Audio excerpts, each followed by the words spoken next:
Members of Congress, I have the high privilege and distinct honor of presenting to you the President of the United States.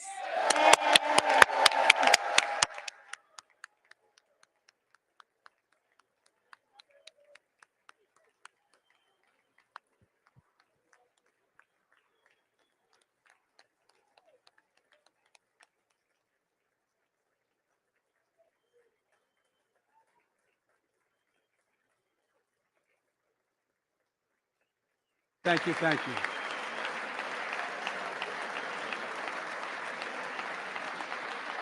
Thank you all very much. Thank you, General. Thank you.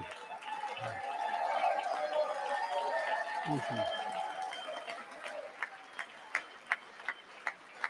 Thank you all very, very much. Thank you. Please. Thank you so much. Madam Speaker, Madam Vice President, our First Lady and Second Gentleman, members of Congress and the Cabinet, Justice of the Supreme Court, my fellow Americans. Last year, COVID-19 kept us apart. This year, we're finally together again. Tonight,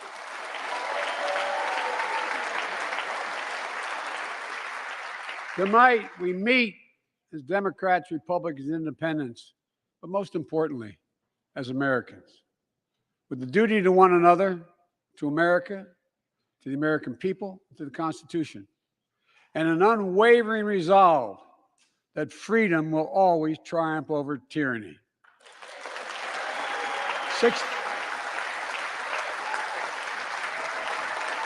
Thank you.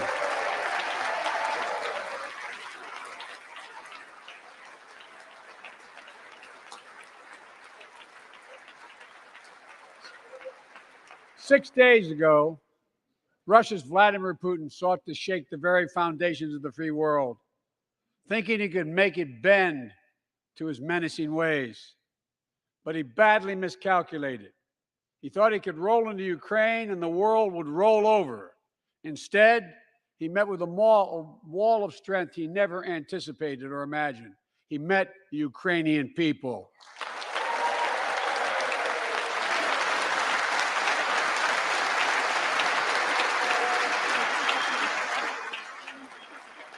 But President Zelensky, to every Ukrainian, their fearlessness, their courage, their determination literally inspires the world. Groups of citizens blocking tanks with their bodies, everyone from students to retirees to teachers, turned soldiers defending their homeland. And in this struggle, President Zelensky said in his speech to the European Parliament, "Light will win over darkness." The Ukrainian ambassador to the United States is here tonight, sitting with the First Lady. Let each of us, if you're able to stand and send an unmistakable signal to the world of Ukraine. Thank you. Thank you, thank you, thank you.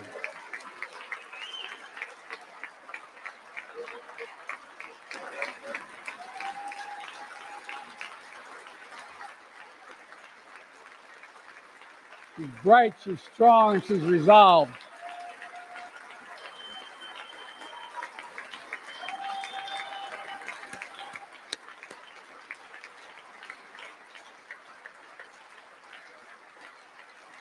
Yes, we, the United States of America, stand with the Ukrainian people. Throughout our history, we've learned this lesson. When dictators do not pay a price for their aggression, they cause more chaos. They keep moving, and the cost, the threats to America and America to the world keeps rising. That's why the NATO alliance was created, to secure peace and stability in Europe after World War II. The United States is a member, along with 29 other nations. It matters. American diplomacy matters. American resolve matters. Putin's latest attack on Ukraine was premeditated and totally unprovoked. He rejected repeated efforts at diplomacy. He thought the West and NATO wouldn't respond. He thought he could divide us at home, in this chamber, in this nation. He thought he could divide us in Europe as well. But Putin was wrong. We are ready. We are united, and that's what we did. We stayed united. We prepared extensively and carefully. We spent months building coalitions of other freedom-loving nations in Europe and the Americas, from America to the Asian and African continents, to confront Putin. Like many of you, I spent countless hours unifying our European allies. We shared with the world in advance what we knew Putin was planning and precisely how he would try to falsify and justify his aggression. We countered Russia's lies with the truth. And now that he's acted, the free world is holding him accountable, along with 27 members of the European Union, including France, Germany, Italy, as well as countries like the United Kingdom, Canada, Japan, Korea, Australia, New Zealand, and many others. Even Switzerland are inflicting pain on Russia and supporting the people of Ukraine. Putin is now isolated from the world more than he has ever been. Together,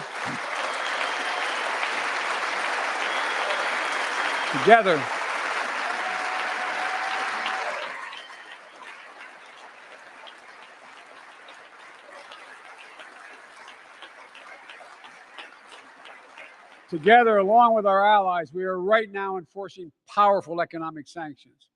We're cutting off Russia's largest banks in the international financial system, preventing Russia's central bank from defending the Russian ruble, making Putin's $630 billion war fund worthless. We're choking Russia's access to technology that will sap its economic strength and weaken its military for years to come. Tonight, I say to the Russian oligarchs and the corrupt leaders who bilked billions of dollars off this violent regime, no more. The United States, I mean it.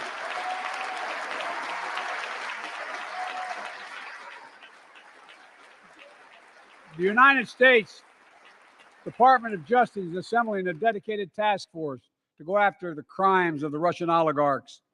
We're joining with European allies to find and seize their yachts, their luxury apartments, their private jets. We're coming for your ill-begotten gains. And tonight, I'm announcing that we will join our allies in closing off American airspace to all Russian flights, further isolating Russia and adding additional squeeze on their economy.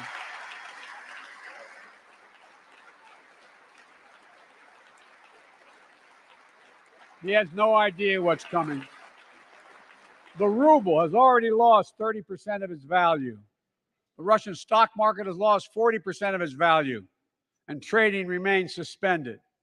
The Russian economy is reeling, and Putin alone is the one to blame. Together with our allies, we're providing support to the Ukrainians in their fight for freedom. Military assistance, economic assistance, humanitarian assistance. We're giving more than $1 billion of direct assistance to Ukraine, and will continue to aid the Ukrainian people as they defend their country and help ease their suffering.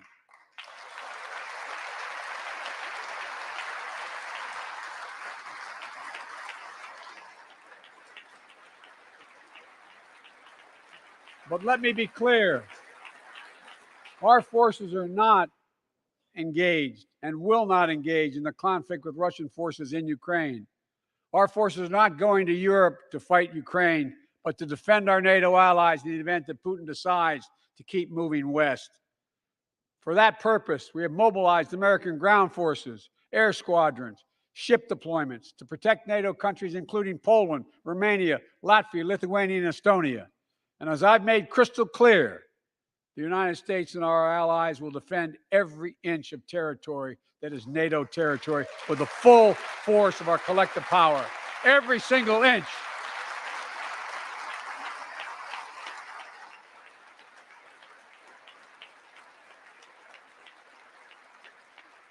And we're clear-eyed. The Ukrainians are fighting back with pure courage. But the next few days, weeks, and months will be hard on them. Putin has unleashed violence and chaos. But while he may make gains on the battlefield, he'll pay a continuing high price over the long run. And a pound of Ukrainian people, the proud, proud people, pound for pound, ready to fight with every inch of energy they have. They've known 30 years of independence, have repeatedly shown that they will not tolerate anyone who tries to take their country backwards. To all Americans, I'll be honest with you, as I always promised I would be. A Russian dictator invading a foreign country has cost around the world. And I'm taking robust action to make sure the pain of our sanctions is targeted at the Russian economy and that we use every tool at our disposal to protect American businesses and consumers. Tonight, I can announce the United States has worked with 30 other countries to release 60 million barrels of oil from reserves around the world. America will lead that effort, releasing 30 million barrels of our own strategic petroleum reserve. And we stand ready to do more if necessary, united with our allies. These steps will help blunt gas prices here at home, but I know news about what's happening can seem alarming to all Americans.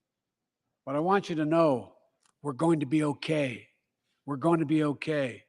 When the history of this era is written, Putin's war in Ukraine will have left Russia weaker and the rest of the world stronger. While it shouldn't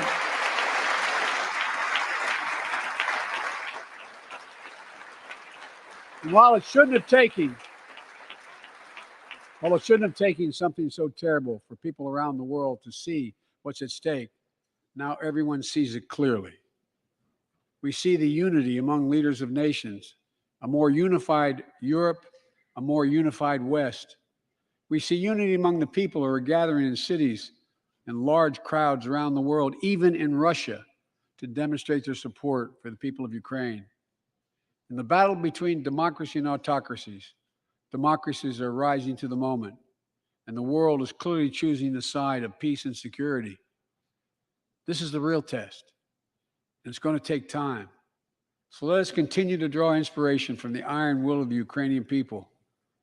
To our fellow Ukrainian Americans who forged the deep bond that connects our two nations, we stand with you. We stand with you.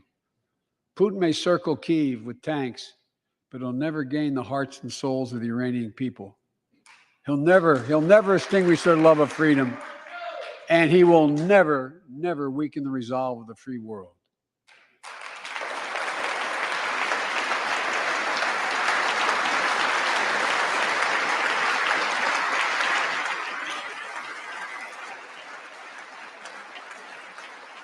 We meet tonight in an America that has lived through two of the hardest years this nation has ever faced. The pandemic has been punishing, and so many families are living paycheck to paycheck, struggling to keep up with the rising cost of food, gas, housing, and so much more. I understand, like many of you did. My dad had to leave his home in Scranton, Pennsylvania to find work. So like many of you, I grew up in a family when the price of food went up, it was felt throughout the family. It had an impact. That's when one of the first things I did as president was fight to pass the American Rescue Plan. Because people were hurting, we needed to act, and we did. Few pieces of legislation have done more at a critical moment in our history to lift us out of a crisis. It fueled our efforts to vaccinate the nation and combat COVID-19, delivered immediate economic relief to tens of millions of Americans. It helped put food on the table. Remember those long lines of cars waiting for hours just to get a box of food put in their trunk? It cut the cost of healthcare insurance. And as my dad used to say, it gave the people just a little bit of breathing room. Unlike the $2 trillion tax cut passed in the previous administration that benefited the top 1% of Americans, the American Rescue Plan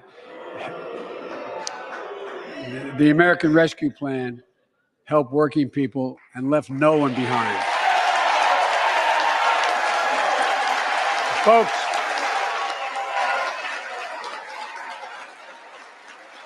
and it worked. It worked.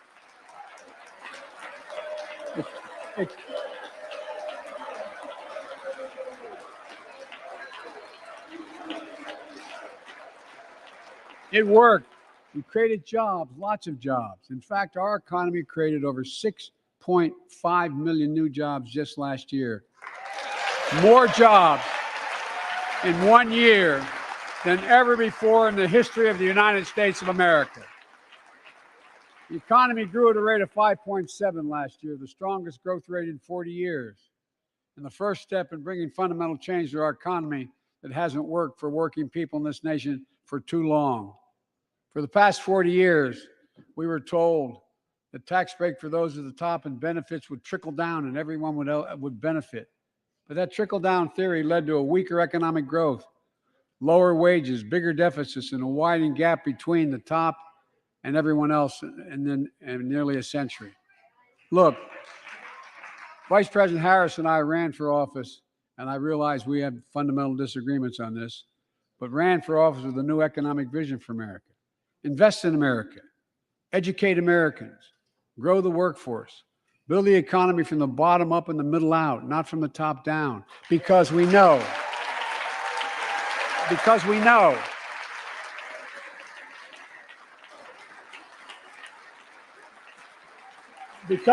when the middle class grows, the poor will way up and the wealthy do very well. America used to have the best roads, bridges, and airports on earth. And now our infrastructure is ranked 13th in the world. We won't be able to compete for the jobs of the 21st century if we don't fix it. That's why it was so important to pass the bipartisan infrastructure law. And I thank my Republican friends who joined to invest and rebuild America, the single biggest investment in history. It was a bipartisan effort, and I want to thank the members of both parties who worked to make it happen. We're done talking about infrastructure weeks. We're now talking about an infrastructure decade. And look, it's going to transform America, to put us on a path to win the economic competition of the 21st century that we face with the rest of the world, particularly China. I've told Xi Jinping it's never been a good bet to bet against the American people. We'll create good jobs for millions of Americans, modernizing roads, airports, ports, waterways, all across America. And we'll do it to withstand the devastating effects of climate change and promote environmental justice. We'll build a national network of 500,000 electric vehicle charging stations. Begin to replace the poisonous lead pipes so every child, every American has clean water to drink at home and at school. We're going to provide affordable, high-speed internet for every American, rural, suburban, urban, and tribal communities. 4,000 projects have already been announced. Many of you have announced them in your districts. And tonight, I'm announcing that this year, we will start fixing over 65,000 miles of highway and 1,500 bridges in disrepair. And folks,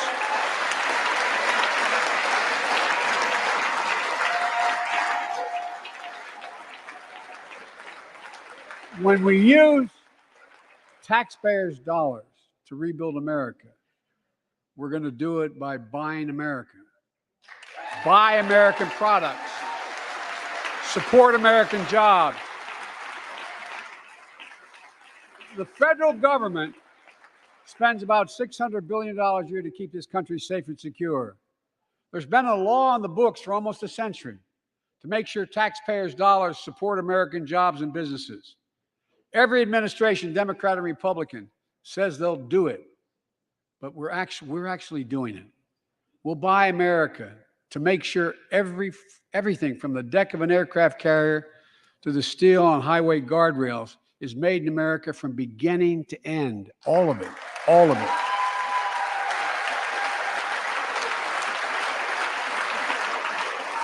But folks, to compete for the jobs of the future, we also need a level playing field with China and other competitors. That's why it's so important to pass the Bipartisan Innovation Act sitting in Congress that will make record investments in emerging technologies and American manufacturing. We used to invest almost 2% of our GDP in research and development. We don't now. China is. Let me give you one example why it's so important to pass. If you travel 20 miles east of Columbus, Ohio, you'll find 1,000 empty acres of land. It won't look like much, but if you stop and look closely, you'll see a field of dreams, the ground on which America's future will be built. That's where Intel, the American company that helped build Silicon Valley, is going to build a $20 billion semiconductor megasite, up to 8 state-of-the-art factories in one place, 10,000 new jobs. And in those factories, the average job about $135,000 a year. Some of the most sophisticated manufacturing in the world to make computer chips the size of a fingertip, that power the world in everyday lives, from smartphones, technology to the internet, technology is yet to be invented. But that's just the beginning. Intel CEO Pat Gelsinger, who was here tonight, I don't know where Pat is. Pat, there you go, Pat, stand up.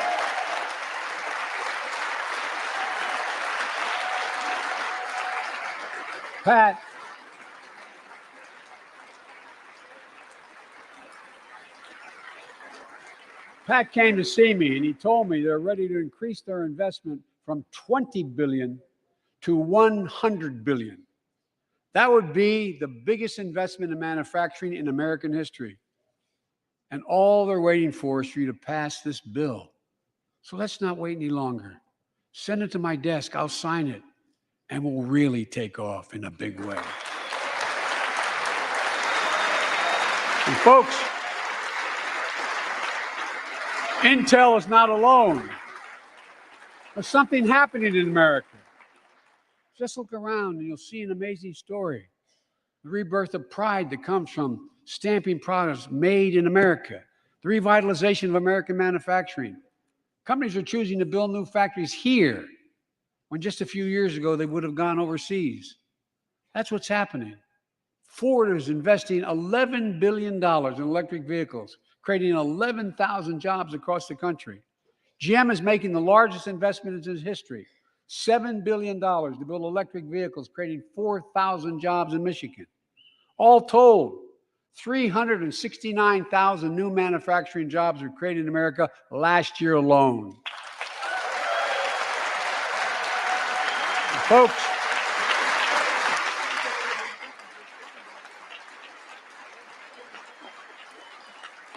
powered by people I've met like JoJo Burgess from generations of union steelworkers in Pittsburgh, who's here with us tonight. Where are you, JoJo? There you go. Thanks, buddy. As Ohio Senator Sherrod Brown says,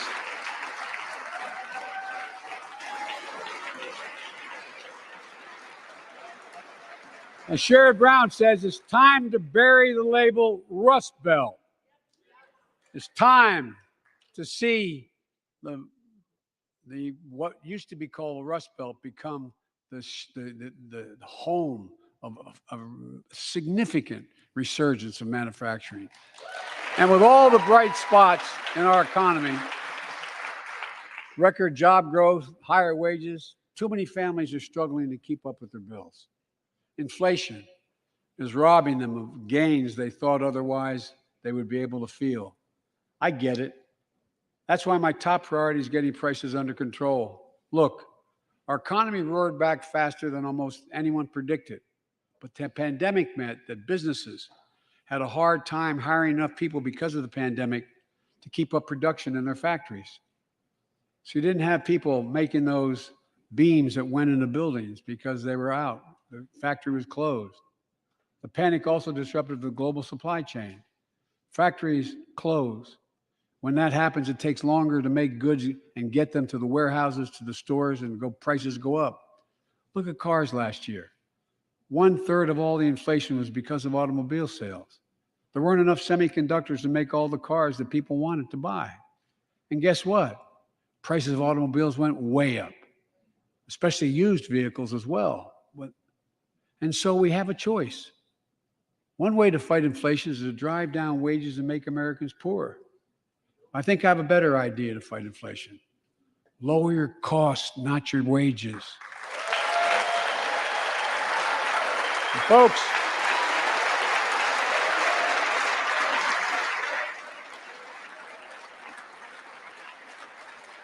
that means make more cars and semiconductors in America, more infrastructure and innovation in America, more goods moving faster and cheaper in America, more jobs where you can earn a good living in America.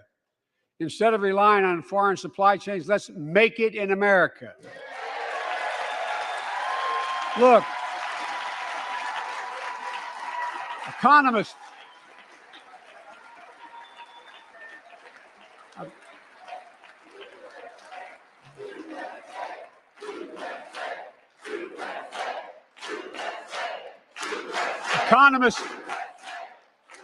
call this increasing the productive capacity of our economy. I call it building a better America. My plan to fight inflation will lower your costs and lower the deficit. 17 Nobel laureates in economics said my plan will ease long-term inflationary pressures. Top business leaders, and I believe most Americans support the plan. And here's the plan. First, cut the cost of prescription drugs. We pay more for the same drug produced by the same company in America than any other country in the world. Just look at insulin. 1 in 10 Americans has diabetes. In Virginia, I met a 13-year-old boy, the handsome young man standing up there, Joshua Davis. He and his dad both have type 1 diabetes, which means they need insulin every single day. Insulin costs about $10 a vial to make. That's what it costs the pharmaceutical company. But drug companies charge families like Joshua and his dad up to 30 times that amount. I spoke with Joshua's mom. Imagine what it's like to look at your child who needs insulin to stay healthy and have no idea how in God's name you're going to be able to pay for it. What it does to your family, but what it does to your dignity, your ability to look your child in the eye, to be the parent you expect yourself to be. I really mean to think about that. That's what I think about. You know, yesterday, Joshua's here tonight, but yesterday was his birthday. Happy birthday, buddy, by the way. For Joshua and 200,000 other young people with type 1 diabetes, let's cap the cost of insulin at $35 a month so everyone can afford it. And drug companies will do very, very well, their profit margin. While we're at it, I know we have great disagreements on this floor with this. Let's let Medicare negotiate the price of prescription drugs.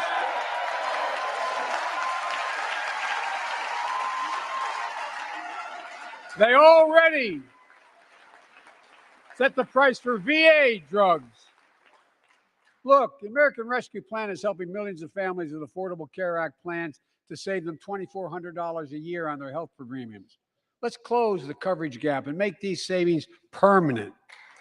And second, let's cut energy costs for families, an average of $500 a year by combating climate change. Let's provide an investment tax credits to weatherize your home and your business, to be energy efficient and get a tax credit for it. Double America's clean energy production in solar, wind, and so much more. Lower the price of electric vehicles, saving another $80 a month that you're not going to have to pay at the pump. Folks,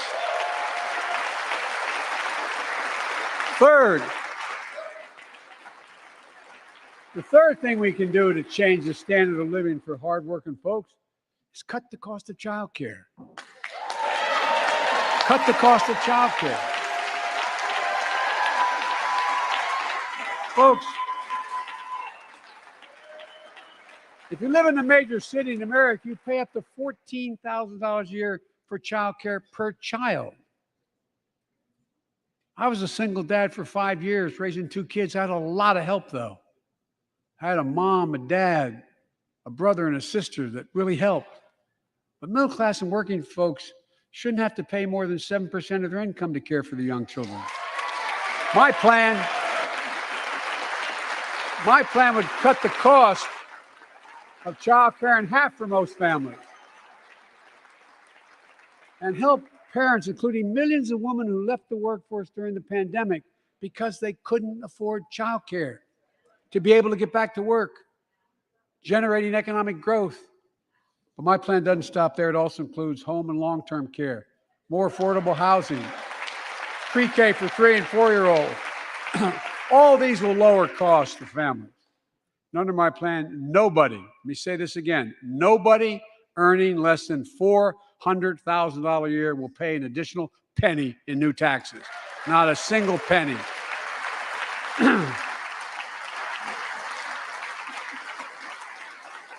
I may be wrong, but my guess is if we took a secret ballot in this floor, that we'd all agree that the present tax system ain't fair. We have to fix it. I'm not looking to punish anybody, but let's make corporations and wealthy Americans start paying their fair share. Look, last year,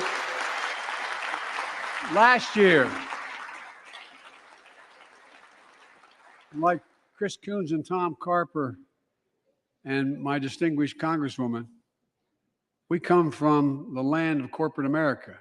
There are more corporations incorporated in America than every other state in America combined. And I still won 36 years in a row. The point is, even they understand they should pay just a fair share.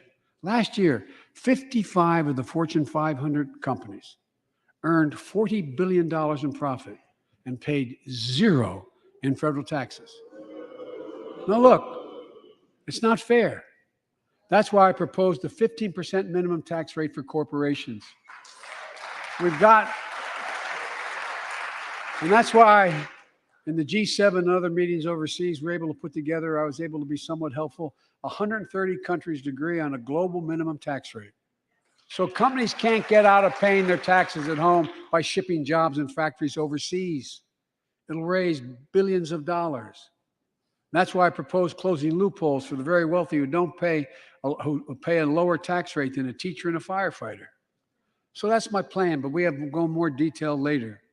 We will grow the economy, lower the cost of families. So what are we waiting for? Let's get this done. We all know we've got to make changes. Folks,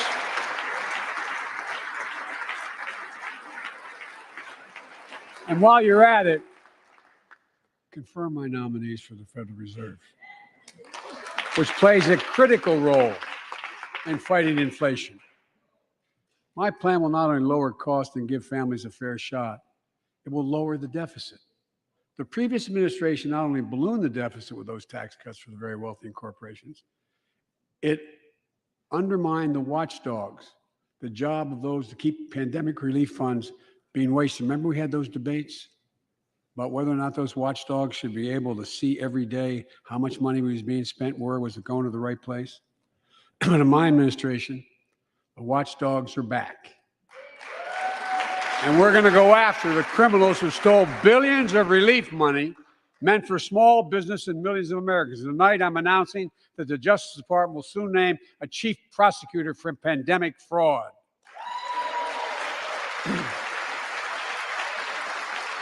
And look,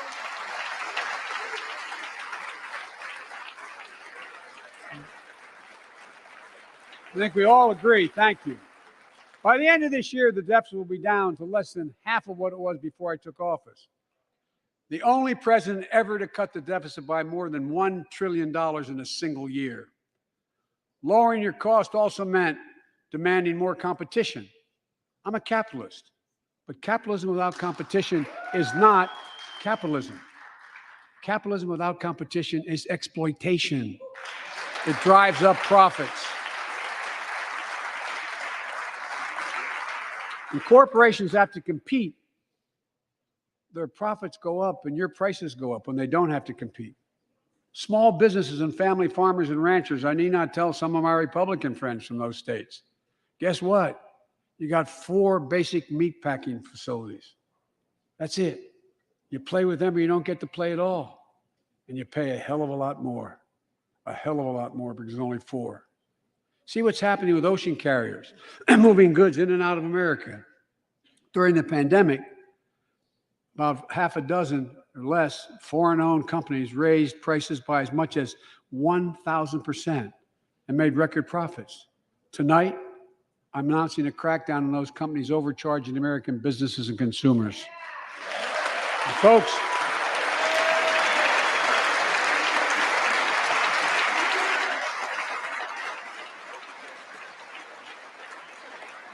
and as Wall Street firms take over more nursing homes, quality in those homes has gone down and costs have gone up.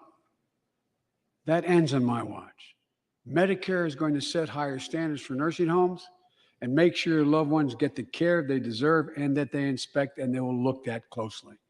We're also going to cut costs to keep the economy going strong and giving workers a fair shot, provide more training and apprenticeships, hire them based on skills, not just their degrees.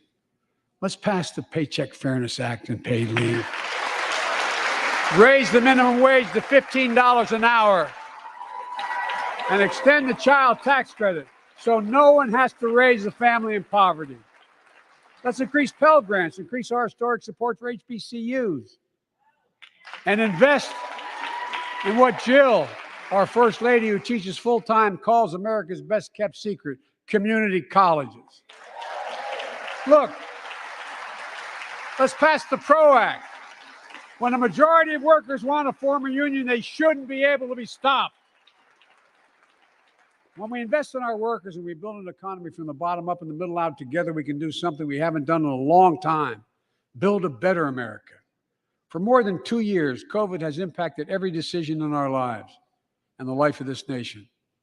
And I know you're tired, frustrated, and exhausted. That doesn't even count the close to 1 million people who sit at a dining room table or a kitchen table and look at an empty chair because they lost somebody.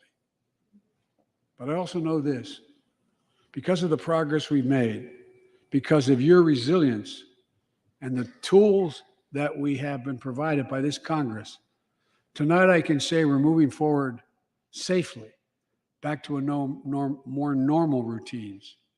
We've reached a new moment in the fight against COVID-19, where severe cases are down to a level not seen since July of last year. Just a few days ago, the Center for Disease Control and Prevention issued a new mask guidelines. Under the new guidelines, most Americans and most of the country can now go mask-free. And based on projections, more of the country will reach a point across the next couple of weeks. And thanks to the progress we've made in the past year, COVID-19 no longer need control our lives. I know some are talking about living with COVID-19, but tonight I say that we never will just accept living with COVID-19. We'll continue to combat the virus as we do other diseases. And because this virus mutates and spreads, we have to stay on guard. And here are 4 common sense steps as we move forward safely, in my view. First, stay protected with vaccines and treatments. We know how incredibly effective vaccines are. If you're vaccinated and boosted, you have the highest degree of protection. We'll never give up on vaccinating more Americans. Now, I know parents with kids under 5 are eager to see their vaccines authorized for their children. Scientists are working hard to get that done. We'll be ready with plenty of vaccines if and when they do. We're all ready. We are also ready with antiviral treatments. If you get COVID-19, the Pfizer pill reduces your chances of ending up in the hospital by 90%. I've ordered more pills than anyone in the world has. Pfizer is working overtime to get us 1 million pills this month and more than double that next month. And now we're launching the Test to Treat initiative. So people can get tested at a pharmacy, and if they prove positive, receive the antiviral pills on the spot at no cost. Folks, if you're immunocompromised or have some other vulnerability, we have treatments and free high-quality masks. We're leaving no one behind or ignoring anyone's needs as we move forward. On testing, we've made hundreds of millions of tests available, and you can order them for free to your doorstep. And we've already ordered free tests. If you already ordered free tests tonight, I'm announcing you can order another group of tests. Go to covidtest.gov starting next week, and you can get more tests. Second, we must prepare for new variants. Over the past, we've gotten much better at detecting new variants. If necessary, we'll be able to develop new vaccines within 100 days instead of maybe months or years. And if Congress provides the funds we need, we'll have new stockpiles of tests, masks, pills ready if needed. I can't promise a new variant won't come, but I can promise you we'll do everything within our power to be ready if it does. Third,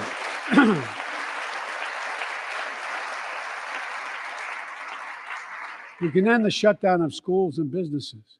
We have the tools we need. It's time for America to get back to work and fill our great downtowns again with people. People working from home can feel safe and begin to return to their offices. We're doing that here in the federal government. The vast majority of federal workers will once again work in person. Our schools are open. Let's keep it that way. Our kids need to be in school.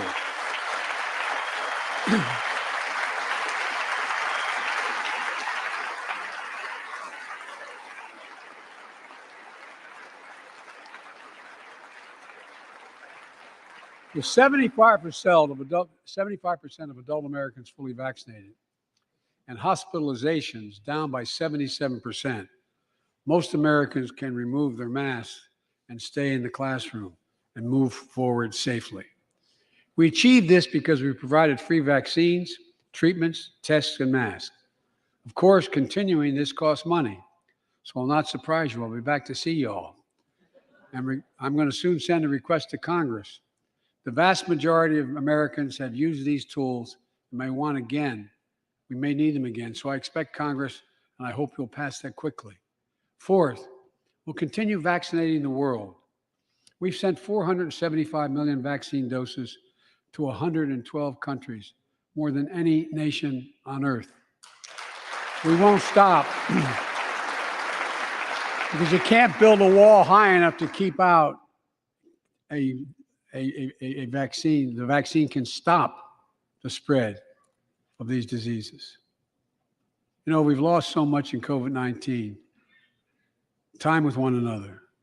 The worst of all, the loss of life. Let's use this moment to reset. So stop looking at COVID as a partisan dividing line. See it for what it is, a god-awful disease. Let's stop seeing each other as enemies and start seeing each other for who we are, fellow Americans. Look,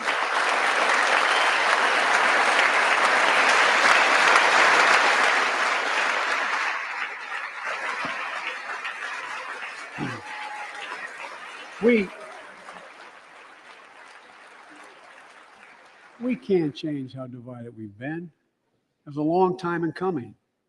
But we can change how to move forward on COVID-19 and other issues that we must face together. I recently visited New York City Police Department days after the funerals of Officer Wilbur Mora and his partner, Officer Jason Rivera.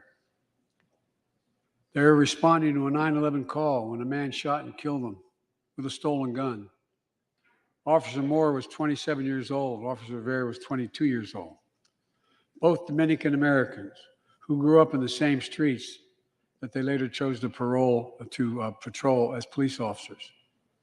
I spoke with their families, and I told them that we were forever in debt for their sacrifices and will carry on their mission to restore the trust and safety of every community deserves. Like some of you that have been around for a while, I've worked with you on these issues for a long time. I know what works. Investigating crime prevention and community policing, cops who walk the beat, who know the neighborhood, and who can restore trust and safety. Let's not abandon our streets or choose between safety and equal justice. Let's come together and protect our communities, restore trust, and hold law enforcement accountable. That's why the Justice Department has required body cameras, banned chokeholds, and restricted no-knock warrants for its officers. That's why the American Rescue Plan that you all provided $350 billion that cities, states, and counties can use to hire more police, invest in more proven strategies.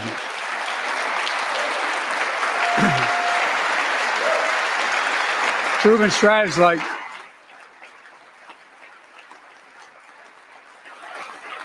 strategies like community violence interruption, trusted messengers, breaking the cycle of violence and trauma, and giving young people some hope.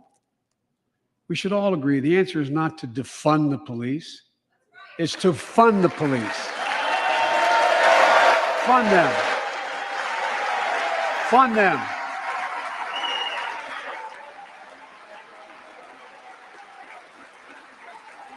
Fund them with resources and training. Resources and training they need to protect our communities.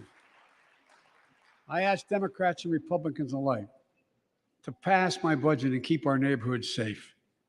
And we'll do everything in my power to crack down on gun trafficking of ghost guns that you can buy online, assemble at home, no serial numbers, can't be traced. I ask Congress to pass proven measures to reduce gun violence. Pass universal background checks. Why should anyone on the terrorist list be able to purchase a weapon? Why? Why? And folks, ban assault weapons with high-capacity magazines hold up to 100 rounds. You think the deer are wearing Kevlar vests? Look, repeal the liability shield. It makes gun manufacturers the only industry in America that can't be sued. The only one. Imagine had we done that with the tobacco manufacturers. These laws don't infringe on the Second Amendment. They save lives. The most fundamental right in America is the right to vote and have it counted. And look, it's under assault. In state after state, new laws have been passed, not only to suppress the vote, we've been there before, but to subvert the entire election. We can't let this happen. Tonight, I call on the Senate to pass the Freedom to Vote Act, pass the John Lewis Act, Voting Rights Act. And while you're at it, pass the Disclose Act so Americans know who's funding our elections. Look, tonight, I'd like to honor someone who dedicated his life to serve this country. Justice Breyer, an Army veteran, constitutional scholar, retiring Justice of the United States Supreme Court. Justice Breyer, thank you for your service. Thank you, thank you, thank you. I mean it. Get up, stand, let them see you. Thank you.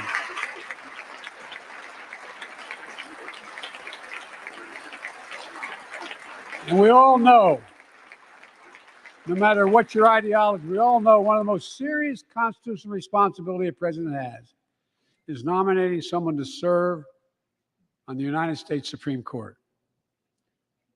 As I did 4 days ago, I've nominated the Circuit Court of Appeals, Ketanji Brown Jackson, one of our nation's top legal minds, who continue in Justice Breyer's legacy of excellence. A former top litigator in private practice, a former federal public defender, from a family of public school educators and police officers. She's a consensus builder. Since she's been nominated, she's received a broad range of support, including the Fraternal Order of Police and former judges supported by Democrats and Republicans. Folks, if we're to advance liberty and justice, we need to secure our border and fix the immigration system.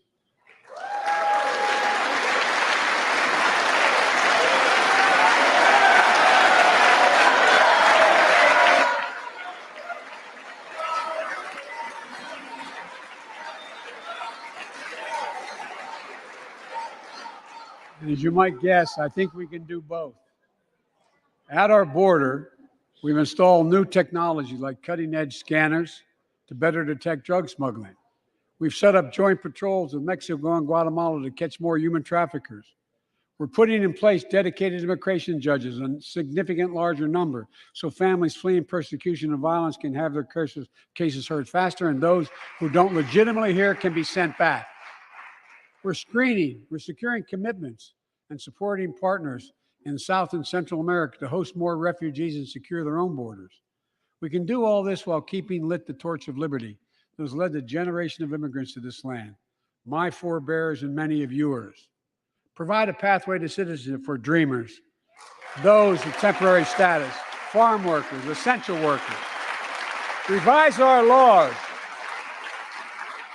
so businesses have workers they need and families don't wait decades to reunite. It's not only the right thing to do, it's economically smart thing to do. That's why the immigration reform is supported by everyone from labor unions to religious leaders to the U.S. Chamber of Commerce. Let's get it done once and for all. Folks,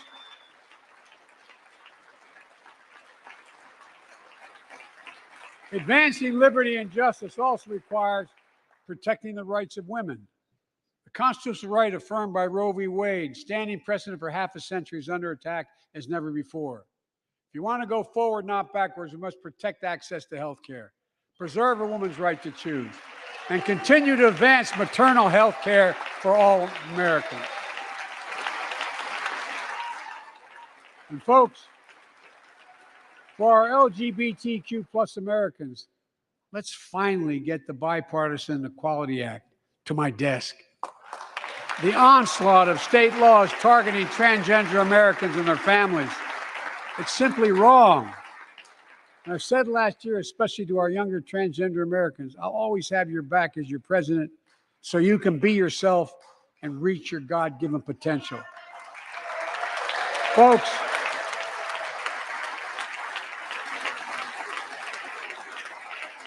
as I've just demonstrated, while it often appears we do not agree, and that we do agree on a lot more things than we acknowledge. I signed 80 bipartisan bills into law last year, from preventing government shutdowns, protecting Asian Americans from still too common hate crimes, to reforming military justice, and will soon be strengthening the Violence Against Women Act that I first wrote 3 decades ago. And it's important. It's important for us to show the nation we can come together and do big things. So tonight I'm offering a unity agenda for the nation. 4 big things we can do together, in my view. First, beat the opioid epidemic. There's so much we can do. Increase funding for prevention, treatment, harm reduction, and recovery. Get rid of outdated rules and stop doctors prescribing treatments. Stop the flow of illicit drugs by working with state and local law enforcement to go after the traffickers. And if you're suffering from addiction, you should know you're not alone. I believe in recovery, and I celebrate the 23 million Americans in recovery. Second, let's take on mental health, especially among our children whose lives and education have been turned upside down. The American Rescue Plan gave schools money to hire teachers and help students make up for lost learning. I urge every parent to make sure your school does just that. They have the money. We can all play a part. Sign up to be a tutor or a mentor. Children were also struggling before the pandemic: bullying, violence, trauma, and the harms of social media. As Frances Haugen, who is here tonight with us, has shown, we must hold social media platforms accountable for the national experiment they're conducting on our children for profit.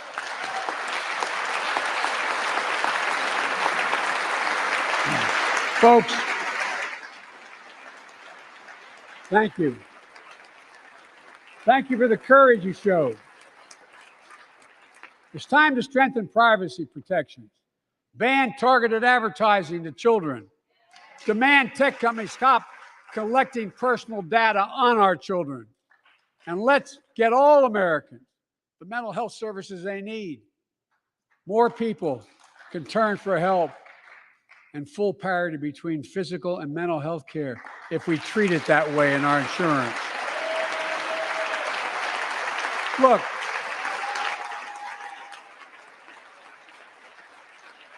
the third piece of that agenda is support our veterans. Veterans are the backbone and the spine of this country. They're the best of us. I've always believed that we have a sacred obligation to equip those we send to war and care for those in their family when they come home. My administration is providing assistance in job training, housing, and now helping lower-income veterans get VA care debt-free. And our troops in Iraq and Afghanistan have faced many dangers, one being stationed at bases breathing in toxic smoke from burn pits. Many of you have been there. I've been in and out of Iraq and Afghanistan over 40 times. These burn pits that incinerate waste, the waste of war, medical and hazardous material, jet fuel, and so much more. And they come home, many of the world's fittest and best trained warriors in the world. Never the same. Headaches, numbness, dizziness. A cancer that would put them in a flag-draped coffin. I know. One of those soldiers was my son, Major Bo Biden. I don't know for sure if the burn pit that he lived near, that his hooch was near in Iraq and earlier than that in Kosovo, is the cause of his brain cancer, the disease of so many other troops. But I am committed to find out everything we can, committed to military families like Danielle Robinson from Ohio, the widow of Sergeant First Class Heath Robinson. He was born a soldier, Army National Guard, combat medic in Kosovo and Iraq, stationed near Baghdad, just yards from burn pits the size of football fields. Danielle is here with us tonight. They love going to Ohio State football games.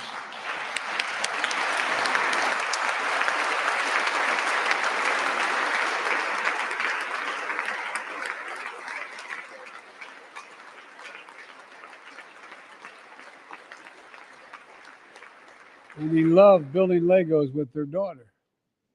But cancer from prolonged exposure to burn pits ravaged Heath's lungs and body.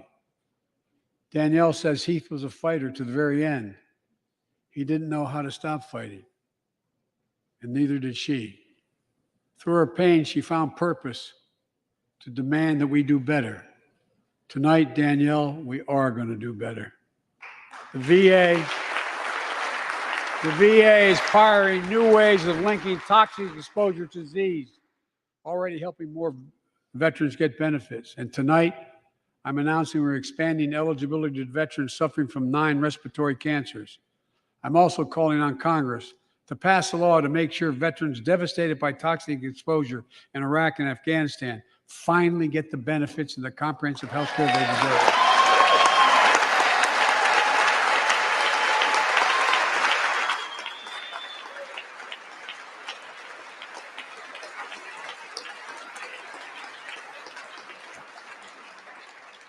And fourth and last, let's end cancer as we know it.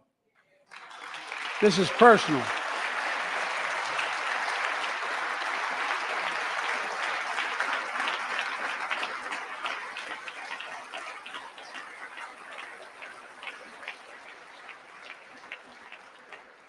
This is personal to me and to Jill and to Kamala and so many of you. So many of you have lost someone you love. Husband, wife, son, daughter, mom, dad. Cancer is the number 2 cause of death in America, second only to heart disease. Last month, I announced the plan to supercharge the cancer moonshot that President Obama asked me to lead 6 years ago. Our goal is to cut cancer death rates by at least 50% over the next 25 years. And I think we can do better than that. Turn cancers from death sentences into treatable diseases. more support for patients and their families. To get there, I call on Congress to fund what I called ARPA-H, Advanced Research Projects Agency for Health, patterned after DARPA and the Defense Department. Projects that led in DARPA to the internet, GPS, and so much more to make our forces more safer and be able to wage war with more clarity. ARPA will have a singular purpose: to drive breakthroughs in cancer, Alzheimer's and diabetes, and more. A unity agenda for the nation.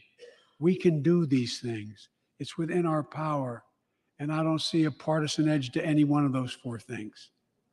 My fellow Americans, tonight, we've gathered in this sacred space, a citadel of democracy, in this Capitol. Generation after generation of Americans have debated great questions amid great strife and have done great things. We fought for freedom, expanded liberty, debated totalitarianism and terror. We built the strongest, freest, and most prosperous nation the world has ever known. Now is the hour, our moment of responsibility, our test of resolve and conscience, of history itself. It is in this moment that our character of this generation is formed. Our purpose is found. Our future is forged. Well, I know this nation. We'll meet the test, protect freedom and liberty, expand fairness and opportunity, and we will save democracy. As hard as those times have been, I'm more optimistic about America today than I've been my whole life, because I see the future that's within our grasp, because I know there's simply nothing beyond our capacity. We're the only nation on earth that has always turned every crisis we faced into an opportunity. The only nation that can be defined by a single word: possibilities. So on this night, on our 245th year as a nation, I've come to report on the state of the nation, the State of the Union. And my report is this: the State of the Union is strong because you, the American people, are strong. We are stronger today. We are stronger today than we were a year ago. And we'll be stronger a year from now than we are today. This is our moment to meet and overcome the challenges of our time. And we will, as one people, one America, the United States of America. God bless you all, and may God protect our troops. Thank you. Go get him.